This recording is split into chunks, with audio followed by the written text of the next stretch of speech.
Hello दोस्तों, नमस्कार। मैं हूं विक्की रंजन और आप देख रहे हैं टॉप गुरु। दोस्तों, मजबूर नहीं मजबूत बनिए, मजबूर नहीं मजबूत बनिए, क्योंकि मजबूर लोग जिंदगी के हर मोड़ पर सताए जाते हैं। मजबूर लोग जिंदगी के हर मोड़ पर सताए जाते हैं। कहते हैं, ये जिंदगी हसीन है दोस्तों, इसी से प्यार करो। ये जिंदगी हसीन है दोस्तों, इसी से प्यार करो। अभी है रात तो सुबह का इंतजार करो। अभी है रात तो सुबह का इंतजार करो। वो पल भी आएगा जिसकी ख्वाहिश है आपको। रब पर रखो भरोसा और वक्त पर एतबार करो। रब पर रखो भरोसा, वक्त पर एतबार करो। दोस्तों, अधिकारी बनने का ख्वाब जो लिए हैं, उस जंग की अंतिम सप्ताह चल रही है और इस अंतिम सप्ताह में आपको अंतिम तैयारी देनी होगी। और आपकी तैयारी को और बेहतर बनाने के लिए हमारी टीम जो है आज 20 प्रश्नों का एक सेट लेकर आई है, जो आपके लिए बहुत ही महत्वपूर्ण होने वाला है। तो दोस्तों, ये जो वीडियो है 20 क्वेश्चन का, इसको आप अंतिम तक देखिएगा और अपना जो एग्ज़ाम है उसमें अच्छा स्कोर कीजिएगा। जेपीएससी प्रीलिम्स का जो अंतिम कैप्सूल है दोस्तों, आपको खाना ही पड़ेगा। चलिए हम लोग शुरू करते हैं आज का वीडियो। पहला क्वेश्चन है हमारे सामने। पहला क्वेश्चन है, संथालों के सामुदायिक व्यवस्था में मांझी गांव उप प्रधान कौन था? प्रधान था, मुस्तंजिर था, पारानिक था कि गौरिद था? गौरिद बोला जाता था। तो दोस्तों, इसका सही जवाब जो हो जाएगा वो हो जाएगा पारानिक। क्या बोला जाता था? पारानिक। सी नंबर ऑप्शन हो जाएगा। दूसरा है कि मुंडा मान की व्यवस्था को किस अंग्रेज पदाधिकारी ने मंजूरी दिया था? मुंडा मान की व्यवस्था को किस अंग्रेज पदाधिकारी ने मंजूरी दिया था? घोमसन, कार्लाइल, क्लीवलैंड, थॉमस विल्किंसन? तो दोस्तों, इसका जो सही जवाब हो जाएगा वो हो जाएगा थॉमस विल्किंसन। थॉमस विल्किंसन जो थे, उनको प्रमुख बनाया गया था। और किस एजेंसी का प्रमुख बनाया गया था? तो ब्रिटिश सरकार एक एजेंसी का गठन की थी जिसका नाम था south west frontier. South west frontier committee, frontier agency. और इसी के प्रमुख बनाए गए थे थॉमस विल्किंसन, जिन्होंने क्या जी, तो मुंडा मान की व्यवस्था को अंग्रेजी पदाधिकारी जो थे थॉमस विल्किंसन, उन्होंने मान्यता प्राप्त दी थी, मंजूरी प्रदान की थी। चलिए अगला क्वेश्चन है हमारे सामने। जिसने जंगल को साफ किया और खेती के लिए तैयार किया, उस परिवार को क्या कहते हैं? जिसने जंगल को साफ किया और खेती के लिए तैयार किया, उस परिवार को हम लोग कहते हैं भुइंनहार। भुइंनहार ना, क्या बोला जाता है? भुइंनहारस। क्या बोला जाता है? भुइंनहारस। देखिए दोस्तों, भुइंनहारस जो है अलग अलग ये से नाम से ये हम लोग जानते हैं। जैसे सदानों के द्वारा जो बनाई गई थी भूमि, सदानों के द्वारा, उसका नाम दिया गया था कोड़कर। सदानों ने जो बनाया था उसका नाम क्या दिया गया था? कोड़कर। कोड़कर। उसके बाद जो मुंडाओं के द्वारा बनाया गया था, उराओं के द्वारा जो बनाया गया था, उराओं के द्वारा, उसका नाम क्या था? भुइंनहारस। उसी का नाम क्या था? भुइंनहारस। और जो राजा के द्वारा बनाया गया था, राजा के द्वारा, उसका नाम था राजहंस। क्या नाम था उसका दोस्तों? राजहंस नाम था। ये तीनों को याद रखना है कि सदानों के द्वारा जो बनाया गया था जंगल साफ करके, उसे कोड़कर कहते हैं। उराओं के द्वारा जो बनाया गया था उससे भुइंनहारस भूमि बोलते हैं। और जो राजा के द्वारा बनाया गया था उसको राजहंस बोला जाता है। अगला सवाल, झारखंड में प्रथम परमवीर चक्र की उपाधि से गौरवान्वित किया गया था अल्बर्ट एक्का, बिरसा मुंडा, तिलका मांझी, जतरा ओराम? दोस्तों, इसका जो सही जवाब है आप लोगों को पता होगा। इसका सही जवाब हो जाएगा अल्बर्ट एक्का। कौन होगा? अल्बर्ट एक्का। जी हाँ दोस्तों, अल्बर्ट एक्का जो थे, उनको मरणोपरांत परमवीर चक्र से सम्मानित किया गया था। मरने के उपरांत दिया गया था। दोस्तों, अल्बर्ट एक्का 1971 ईस्वी में भारत और पाकिस्तान के युद्ध में क्या हुए थे? तो शत्रुओं को विफल करते हुए अपनी मातृभूमि की जिस समय रक्षा कर रहे थे, उसी समय शहीद हो गए थे। कब हुए थे शहीद अल्बर्ट एक्का? अल्बर्ट एक्का शहीद हुए थे 1971 में। झारखंड के एकमात्र सिपाही थे। 1971 में शहीद हुए थे। और किसके युद्ध में शहीद हुए थे? तो भारत और पाकिस्तान का लड़ाई चल रहा था। भारत और पाक का लड़ाई चल रहा था। उसी समय ये अपनी मातृभूमि की रक्षा करते हुए शहीद हो गए थे। दोस्तों, अल्बर्ट एक्का हो जाएगा इसका। आगे देखिए, झारखंड के सदान का मुख्य व्यवसाय क्या है? झारखंड के जो सदान थे उसका मुख्य व्यवसाय क्या है? तो उसका मुख्य व्यवसाय था खेती। क्या था? खेती। देखिए, सदान का मतलब क्या होता है? सदान ऐसे लोगों को कहा जाता है जो गैर जनजाति हैं, जिसमें हिंदू हो गए, मुस्लिम हो गए, ये सबको गैर जनजाति बोला जाता है। और इसका जो मुख्य पेशा था सदान। सदान का मतलब क्या होता है? तो गैर जनजाति, गैर जनजाति। और इसका मुख्य पेशा क्या था? तो कृषि था। मुख्य पेशा कृषि था। चलिए आगे हम लोग देखते हैं क्वेश्चन नंबर 6। क्वेश्चन नंबर 6 क्या है? निम्नलिखित भाषाओं में से कौन सी भाषा झारखंड के आदिवासी समुदाय से विलुप्त होती जा रही है या फिर विलुप्त हो गई है? मुंडारी, कुरुख, खरिया या फिर असूरी? तो दोस्तों असूरी कौन सा भाषा है? असूरी भाषा। असूरी भाषा जो है वह झारखंड के आदिवासी समुदाय से विलुप्त हो रही है। असुर जनजातियों की भाषा थी। असूरी जो थी किसके द्वारा बोला जाता था? असुर के द्वारा बोला जाता था। चलिए अगला सवाल हम लोग देखते हैं। अगला सवाल जो है वह क्या है? झारखंड के स्वतंत्रता सेनानियों में प्रथम शहीद होने का गौरव किस सेनानी को प्राप्त है? झारखंड के जो स्वतंत्रता सेनानी हुए उसमें सर्वप्रथम किन्होंने अपनी कुर्बानी दी? कौन शहीद हुए? बिरसा मुंडा, तेलंगा खड़िया, तिलका मांझी कि सिद्धू और कान्हू? दोस्तों 7 नंबर जो है उसका सही जवाब हो जाएगा तिलका मांझी। इसका सही जवाब क्या हो जाएगा? तिलका मांझी। तिलका मांझी का जन्म कब हुआ था दोस्तों? तो इनके बारे में थोड़ा सा देख लीजिए। यही है तिलका मांझी। इनका जन्म जो हुआ था 1750 ईस्वी में। कब हुआ था? 1750 ईस्वी में हुआ था। कौन से गांव में? तो तिलकपुर गांव में हुआ था। कौन सा गांव? तिलका से याद रखिएगा, तिलकपुर गांव में हुआ था। इनके बारे में थोड़ा सा देखिए क्या है। झारखंड के स्वतंत्रता सेनानियों से प्रथम शहीद होने का गौरव तिलका मांझी को प्राप्त है। इनका जन्म 1750 ईस्वी में तिलकपुर गांव में हुआ था। आयर गुट के नेतृत्व में अंग्रेजी सत्ता ने तिलका मांझी बचकर भाग निकला, लेकिन सुल्तानगंज की पहाड़ियों में जा छिपा। 1785 ईस्वी में तिलका मांझी को धोखे से पकड़ लिया गया और उसे रस्सी से बांधकर 4 घोड़ों द्वारा घसीटते हुए भागलपुर लाया गया, जहां उन्हें बरगद के पेड़ पर लटकाकर फांसी दे दी गई। झारखंड के जमींदारों और ब्रिटिश सरकार के खिलाफ पहले आदिवासी विद्रोह का नेतृत्व 1771 में कब हुआ? 1771 में तिलका मांझी ने किया।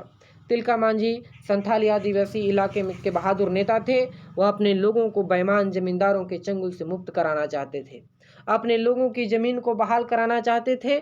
ब्रिटिश सरकार ने अपने सैनिकों को भेजकर तिलका मांझी के विद्रोह को कुचल दिया। 1785 में तिलका मांझी को गिरफ्तार कर लिया गया और फांसी दे दी गई। 1750 में जन्म हुआ और 1771 में क्या चीज हुआ? तो यह आदिवासी जो विद्रोह था उसका नेतृत्व किए थे और 1785 ईस्वी में इनको फांसी दे दिया गया। दोस्तों 1785 ईस्वी में फांसी दे दिया गया। तिलका मांझी को झारखंड में स्वतंत्रता संग्राम सेनानियों में प्रथम शहीद होने का गौरव प्राप्त है। चलिए दोस्तों अगला सवाल हम लोग देखते हैं। अगला है 8 नंबर क्वेश्चन। स्वतंत्रता सेनानी पोटो सरदार था। पोटो सरदार कौन था? तो जी हाँ दोस्तों, पोटो सरदार मुंडा। कौन था? मुंडा था पोटो सरदार।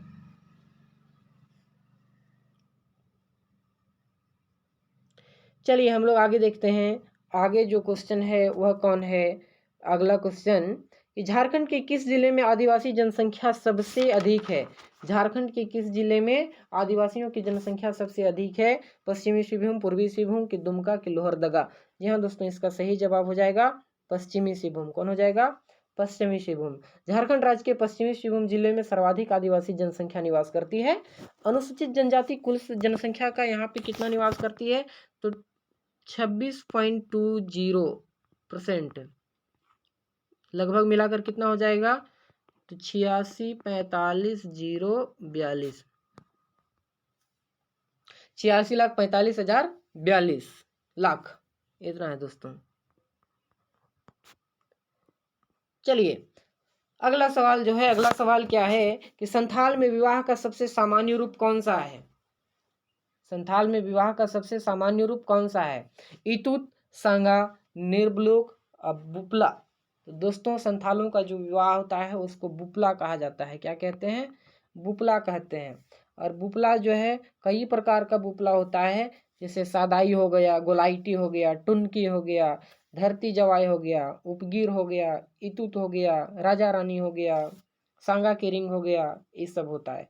दोस्तों संथालों में वधू मूल्य दिया जाता है। लड़का जो पक्ष होता है वह लड़की पक्ष को, कन्या पक्ष को कुछ मूल्य देता है वधू के बदले। उसे क्या कहा जाता है दोस्तों? पौन कहा जाता है। क्या कहा जाता है? पौन। जी हाँ दोस्तों, इसको याद रखिएगा, बहुत इंपॉर्टेंट है। पौन कहा जाता है। लड़कों के द्वारा संथालों में वधू मूल्य जो दिया जाता है उसे क्या कहा जाता है? पौन कहा जाता है। चलिए अगले सवाल की ओर हम लोग बढ़ते हैं। क्वेश्चन नंबर 11, टांगीनाथ केंद्र था वैष्णव धर्म का, पाशुपत संप्रदाय का, बौद्ध धर्म का या फिर जैन धर्म का? दोस्तों 11 नंबर जो सवाल है उसका सही जवाब हो जाएगा पाशुपत संप्रदाय का। पाशुपत संप्रदाय का 11 नंबर जो था, 11 नंबर का जो सही सब जवाब है वो कौन है? पाशुपत संप्रदाय है। चलिए 11 नंबर थोड़ा सा हम लोग इनके बारे में डिटेल जान लेते हैं कि टांगीनाथ जो मंदिर है पाशुपत संप्रदाय का प्रसिद्ध धार्मिक स्थल है। यह मान्यता है कि भगवान शिव के अनन्य भक्त जो थे परशुराम, भगवान शिव के अनन्य भक्त परशुराम जो थे अपना फरसा या फिर टांगी को यहीं पर गाड़ा था। टांगीनाथ केंद्र, इसीलिए इसका नाम दिया गया है। देखिए यही जो है टांगीनाथ केंद्र, यहाँ पे लग रहा है कि त्रिशूल जो है गाड़ा हुआ है, और यही त्रिशूल मान्यता क्या है कि कौन गाड़े हैं? लाकर परशुराम लाकर गाड़े हैं। अगला देखिए, अगला सवाल जो है 12 नंबर क्या है? लांगड़े क्या है? वाद्य यंत्र, एक प्रकार का नृत्य, जादू का प्रकार या फिर ए या सी दोनों? तो दोस्तों आपको बता दूं कि लांगड़े एक प्रकार का नृत्य होता है जो संथाली आदिवासी समुदाय के द्वारा किया जाता है। एक प्रकार का क्या होता है? नृत्य होता है लांगड़े। किसके द्वारा किया जाता है? संथालियों के द्वारा किया जाता है, और दुर्गा पूजा के समय किया जाता है। किस पूजा के समय? दुर्गा पूजा के समय। दुर्गा पूजा के समय किया जाता है। किसके द्वारा किया जाता है? संथालियों के द्वारा किया जाता है। जी हाँ दोस्तों, चलिए आगे हम लोग देखते हैं। कजली कब गाया जाता है? कजली कब गाया जाता है? रबी फसल के समय, होली में, वर्षा ऋतु में, चैत्र मास में? तो दोस्तों कजली जो है आप लोग सुने होंगे, कजली वर्षा ऋतु में गाया जाता है। वर्षा ऋतु में कब गाया जाता है कजली को? तो उसके लिए हम लोग को थोड़ा सा जानना पड़ेगा कि कजली जो है झारखंड का लोकगीत है। झारखंड का लोकगीत है जो महिलाओं के द्वारा गाया जाता है। कहाँ का लोकगीत है? झारखंड का है, JH का, झारखंड का। और किसके द्वारा? महिलाओं के द्वारा गाया जाता है। कब गाया जाता है? तो भादो महीना में गाया जाता है। भगवान शिव पार्वती की जब पूजा होती है उस समय। दोस्तों देखो एगो गाना यहाँ पे है, एक कजली कैसे गाया जाता है? अइले सवनवा बरसे नयनवा, झकियन झकोरे बैरी पवनवा हो, अमवा की डारी पे परल हिंडोलना, झूला झूले सखी संग ले सजनवा, अइले सवनवा बरसे नयनवा। तो भगवान शिव और पार्वती मैया के पूजन हेतु ये जो गाना है उसको गाया जाता है। वर्षा ऋतु में होता है। दोस्तों अगला है 14 नंबर क्वेश्चन। 14 नंबर क्या है? घुमकरिया किस जनजाति की सामाजिक संस्था है? जी हाँ दोस्तों, घुमकरिया जो है वह उरांव जाति की सामाजिक संस्था है। उरांव जाति की सामाजिक संस्था है। दोस्तों इसमें क्या चीज होता है? तो इसमें जो है दोस्तों वहाँ पे जो उरांव जनजाति को जो युवक युवतियाँ होती है उन्हें प्रशिक्षण प्रदान किया जाता है। गीत संगीत हो गया, नृत्य हो गया, शिकार करना हो गया, जनजाति रीति रिवाज की शिक्षा दी जाती है। ठीक ना? इसको हम लोग क्या बोलते हैं? तो युवा गृह के भी नाम से जाना जाता है। घुमकरिया को क्या बोला जाता है? युवा गृह। युवा गृह। चलिए अगला क्वेश्चन है 15 नंबर। ऐसे लाराई जमशेदपुर की स्थापना की थी? टाटा सन्स, मेरी सोसाइटी, सोसाइटी ऑफ जीसस, असर रतन ट्रस्ट? कौन किया था? तो दोस्तों ये जो है भारत का सबसे पुराना बिजनेस मैनेजमेंट कॉलेज है। ऐसे लाराई जो है वो भारत का सबसे पुराना बिजनेस कॉलेज है। कौन सा कॉलेज है? बिजनेस मैनेजमेंट कॉलेज है। Business management college. दोस्तों बिजनेस मैनेजमेंट कॉलेज जो है कब बनाया गया था? तो 1955 में इसकी स्थापना हुई थी। 1955 में इसकी स्थापना हुई थी। और किसके द्वारा हुआ था? तो सोसाइटी ऑफ जीसस के द्वारा। सोसाइटी ऑफ जीसस के द्वारा हुआ था। तो 15 नंबर क्वेश्चन का जो सही जवाब है वो हो जाएगा ऑप्शन नंबर सी। चलिए अगला, झारखंड की पहली महिला हॉकी खिलाड़ी जिसने ओलंपिक खेला, झारखंड की पहली महिला हॉकी खिलाड़ी जिसने ओलंपिक खेला, उसका नाम क्या है? तो उसका नाम है दोस्तों निकी प्रधान। क्या नाम है? निकी प्रधान। ये जो फोटो में देख रहे हैं यही है निकी प्रधान। इन्होंने ही महिला हॉकी टीम की खिलाड़ी रही ओलंपिक में। निकी प्रधान झारखंड की ओर से ओलंपिक में भाग लेने वाली पहली महिला हॉकी खिलाड़ी है। निकी कहाँ से है? तो खूंटी जिले के मुरहू ब्लॉक के हेसेल गांव की रहने वाली है। खूंटी जिला है, खूंटी, मुरहू ब्लॉक की हेसेल गांव। कौन सा गांव? हेसेल, हेसेल गांव की रहने वाली है दोस्तों। और 31वें ओलंपिक में भाग लिया था। कितने ओलंपिक में? 31 वाला जो ओलंपिक हो रहा था उसी में इन्हें चुना गया था। अगला है, झारखंड की सबसे पहली महिला जिन्होंने माउंट एवरेस्ट पर विजय प्राप्त की। झारखंड की सबसे पहली महिला जिन्होंने माउंट एवरेस्ट पर विजय प्राप्त की, उनका नाम क्या है? तो पर्वतारोही हैं ये। और पर्वतारोही क्या नाम है इनका? तो दोस्तों प्रेमलता अग्रवाल। क्या नाम है? प्रेमलता अग्रवाल। तो प्रेमलता अग्रवाल जो है वह क्या चीज़ है? तो सातों महाद्वीप के शिखर पर चढ़ाई की है। सातों महाद्वीप की जो शिखर है वहाँ पे चढ़ाई की है, इसीलिए इन्हें कौन से पुरस्कार से सम्मानित किया गया दोस्तों? तो पद्मश्री से सम्मानित किया गया है। प्रेमलता अग्रवाल को पद्मश्री से सम्मानित किया गया है। चलिए अगला सवाल हम लोग देखते हैं, निम्नलिखित में से कौन से जलप्रपात नदी युग में से सम्मिलित नहीं है? कौन सा सम्मिलित नहीं है? तो दोस्तों हुंड्रू स्वर्ण रेखा पे है ही, जोन्हा राहु पे है ही, दसों कांची पे है, तो बचा कौन? लोध जो है बराकर पे नहीं है दोस्तों। बता दूं कि लोध जलप्रपात जो है वो झारखंड के लातेहार जिला में बूढ़ा नदी पर है। कौन सा नदी पर है? बूढ़ा नदी पर है दोस्तों। कहाँ पे है? लातेहार में है, लातेहार में है दोस्तों। इसकी जो ऊंचाई है वो कितनी है? तो 469 है, 469 फीट है। और भारत में कईवां नंबर पे आता है? तो 21वां नंबर पे आता है, 21वां नंबर पे आता है। चलिए हम लोग आगे देखते हैं। अगला सवाल जो हमारा है वो है 19 नंबर, मोहन कुमार मंगलम स्टेडियम कहाँ पे है? मोहन कुमार मंगलम स्टेडियम, जी हाँ दोस्तों, यह कहाँ पे है? तो बोकारो में है। कहाँ पे है? बोकारो में है। और किसकी सहायता से लगाया गया है इसको? तो बोकारो की जो स्टील प्लांट है, बोकारो स्टील प्लांट, वही जो है इसके प्रबंधन करती है, बोकारो स्टील प्लांट। चलिए दोस्तों क्वेश्चन नंबर 20 जो है लास्ट क्वेश्चन रहेगा हमारा। Indian institute of technology, Indian school of mines की स्थापना कब हुई थी? जी हाँ दोस्तों, 1926 में, 1925 में, 1927 में, कि उपर्युक्त में से कोई नहीं। तो इसका जो सही जवाब हो जाएगा वो हो जाएगा 1926 ईस्वी में, 1926 ईस्वी में दोस्तों। इसका जो सही जवाब है कौन हो जाएगा? 1926 ईस्वी। इंडियन इंस्टीट्यूट ऑफ टेक्नोलॉजी की स्थापना 1926 ईस्वी में तत्कालीन अंग्रेज वायसराय लॉर्ड इरविन द्वारा किया गया था। किसके द्वारा किया गया था? Lord Irwin, Lord Irwin, Irwin. यह संस्थान झारखंड के धनबाद जिले में स्थित है दोस्तों। ये जो संस्था है वो कहाँ पे है? धनबाद में है। इंडियन स्कूल ऑफ माइंस को 2016 में आईआईटी का दर्जा दिया गया। कब आईआईटी का दर्जा मिला इसको? तो 2016 में। तो दोस्तों ये था 20 सवालों का एक सेट। आपको अगर वीडियो पसंद आया होगा तो प्लीज़ मेरे चैनल को लाइक और सब्सक्राइब कर दीजिएगा। और डेली टेस्ट के लिए आप टेलीग्राम चैनल से अवश्य जुड़िएगा। जी हाँ दोस्तों, बहुत बहुत धन्यवाद। मिलते हैं अगले क्लास में।